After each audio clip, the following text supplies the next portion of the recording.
Do you like cyberpunk? Do you like vibes, kino, or whatever the kids are calling it nowadays? I told you, I don't watch new movies anymore. And I especially don't watch new anime anymore. It's not because they're getting weird and autistic with the plots, but they are. And it's not because they don't vivisect bodies anymore with well-placed sword strikes, because they don't. And it's not because they forgot that hand-drawn animation just looks better, because it does. But one day, a director had a vision. In the American tradition of cyberpunk and the Japanese tradition of awesome animation, they brought together the two greatest things and created a love child. It ushered in the second golden age. Anime finally hit its stride with American audiences with Robot Carnival, Vampire Hunter D, Fist of the North Star, and Akira back in the 80s. And now, it's having its 90s renaissance. This movie crawled so that Cowboy Bebop, Trigun, and 100 more Japanimations could fly. And yes, I'm calling it Japanimation because that's what they called it back then. Ew. About fucking time it ran out. Do you like anime? Do you like a female cyborg that hits her full power level when she's nude for no reason other than it's awesome? Do you want to go back to a time when you watch cartoons, but you're a little too old for G.I. Joe? Well, wonder no more, because I have the movie for you. Japan has peaked with Akira and hasn't yet found its groove with teenage dramas and weird tentacle porn. The Japanimation empire has succeeded where Pearl Harbor could not and achieved a total cultural victory. Some of the best people in the business, with just enough CGI for flavor and just enough of a great idea to put you in a kino coma. Just another unidentified corpse. You will not find the corpse. My codename is Project 2501. This movie is so great that it's the only anime that came close to dethroning Akira as the greatest animated film of all time. And they did it without requiring the blood sacrifice of 1,000 Korean animator souls. It's Japan's answer to the Emperor of Earth in Warhammer 40K. From the director who brought you most of the Japanimations that you dad grew up with, and single-purpose writers, they made this their life, their world. Ghost in the Shell is all they know, and it's effing awesome.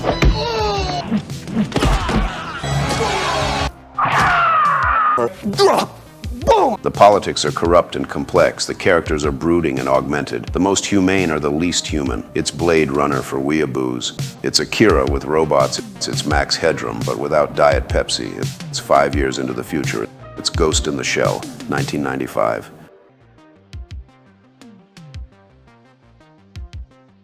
So what is Ghost in the Shell? It is a movie with a simple philosophical exploration. What does it mean to be human?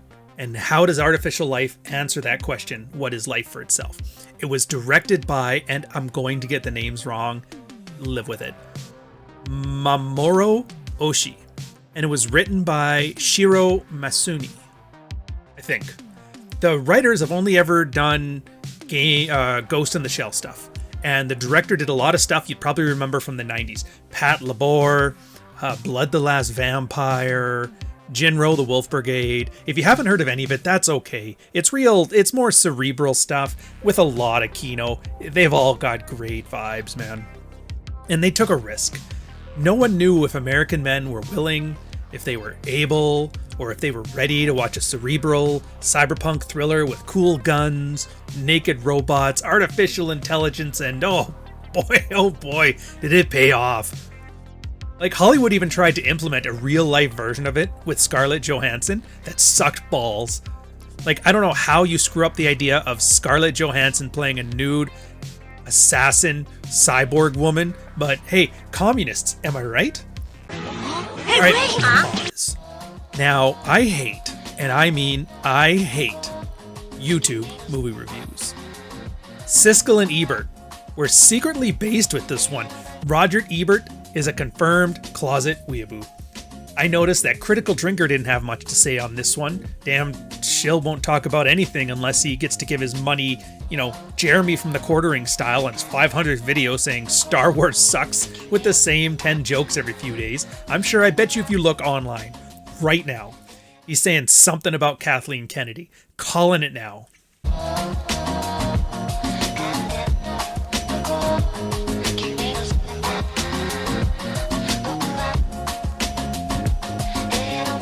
I also notice that every communist with a philosophy degree loved to pretend that they were talking about this movie when they're really just rambling about their 4 years wasted in university, communist studies, philosophy, whatever, gobbledygook.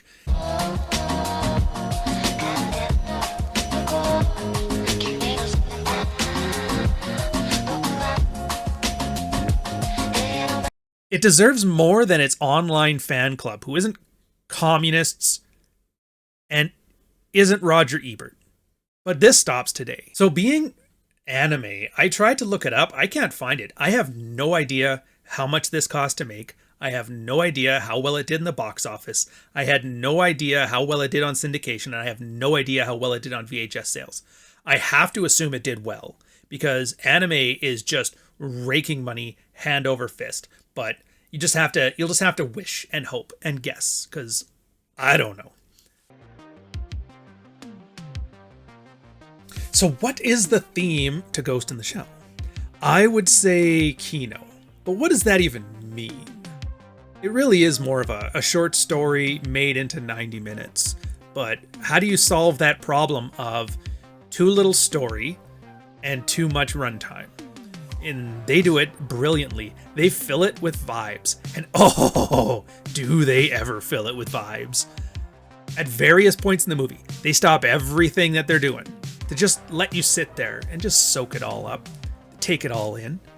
Plane flies overhead in the middle of a gunfight, a view of the high tech and the low life of 2029, you know, the far future.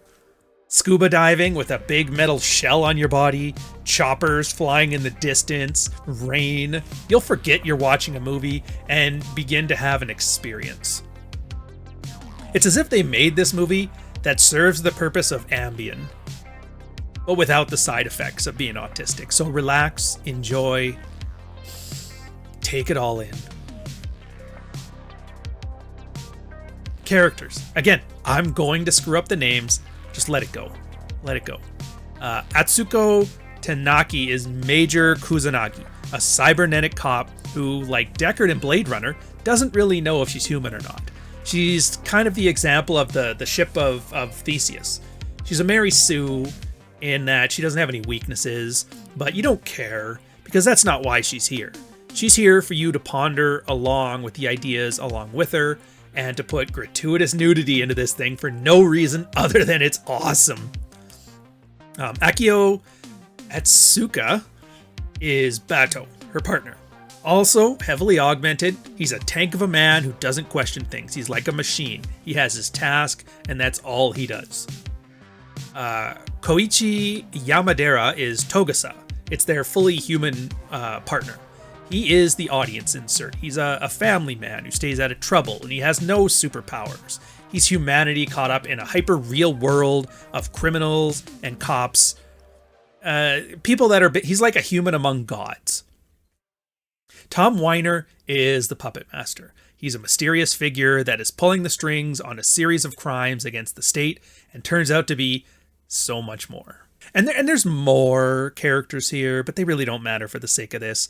These characters aren't the real character, though. The character arc of this story is discovering what they all discover in what it means to be human. The theme itself is kind of the main character. Like Togusa is human, he lives his life. Togusa is a simple man.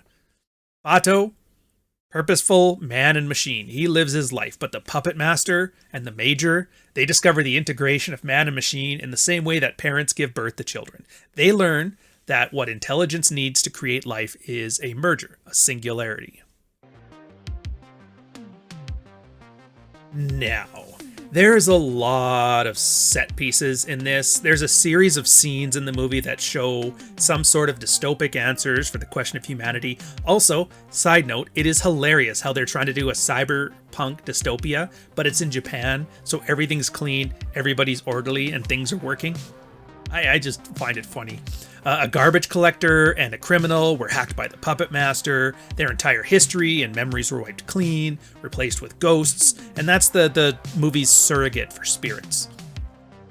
Political figures, similarly influenced by the humans who rule over them. The parallels from being hacked by computers and being hacked by humans is made very stark. What's the difference? Computers are faster and stronger than humans, but humans have the edge in that they're not predictable. In a scene, they detect somebody trying to steal the Puppet Master from the HQ, and Togusa uses an old school revolver and a decoy ploy to get them on a tracker that gives them the information they need. Even though we're weak and even though we're stupid, we have our place in the world. And I wish I could say more. But the movie, like I said, it's a short story with Kino filler to keep you entertained. A short film with music videos attached. Who wouldn't want this? So the plot. Oh boy, this is where it gets good. It starts with a police raid on a politician trying to get a Japanese programmer out of the country on a political asylum case. The major assassinates the politician, giving the Japanese authorities plausible deniability. Who is this programmer and why is he so important? It's above their pay grade, they don't care. Then, a summit is coming up, and key staffers are being hacked in order to assassinate the delegates. So using one of the delegates to track the person hacking them, they find the Puppet Master is hacking a garbage man to do this dirty work for him and hacking into these people. As they pursue, they find out the ghost was hacked, as was the criminal who was helping them. Like, they have a bunch of action pieces and they take them both in, but since they're just shells, they don't know anything, but the investigation is stalled. It was very curious, by the way, that the guy used a very outdated method. It's almost like he wanted to be caught. So why would he go through all of this trouble to create an assassination plot, but then make it so obvious that they can find out and thwart it? You don't know. They'll let you know later. And in a stroke of good luck, a robot gets hit by a car, and it's containing the ghost of the Puppet Master. Foreign Affairs, all so-called Section 6, they come in saying they caused the Puppet Master to dive into a robot while he killed his body, and they want to take it to America to get justice. But they end up kidnapping the body, even though Section 9 was willing to hand it over. So luckily, the Major and her team suspect something due to Togusa's good old-fashioned gumshoe detective work. And they run down the teams trying to escape, and they're killing a lot of people. It's awesome. And finally, they find the body in a trunk of a car in an abandoned warehouse. A tank is guarding it until the army arrives. The Major's there by herself and has to take on a damned spider tank with nothing but her grit and a few grenades and a P90. The reason she's very adamant about taking this thing on too is it's partially to serve justice, but it's mostly because she doubts her own humanity. Throughout the series, she's questioned whether she's actually alive or is an artificial intelligence like the Puppet Master. She wants to dive in to see for herself who she really is, and so her team races to get down to the site in order to support her. The military is coming by trying to kill everything, and after a long, hard battle, she ends up being torn apart. Bato had an anti-tank rifle in his car. He takes out the tank. The army is on its way to kill everybody, so she asks, I want to dive into this thing now, because once everybody gets here, nobody's going to be able to touch it again. And that's when you discover the plot. The Puppet Master wanted to merge with her and give birth to a child. The purpose of life is to procreate in his eyes.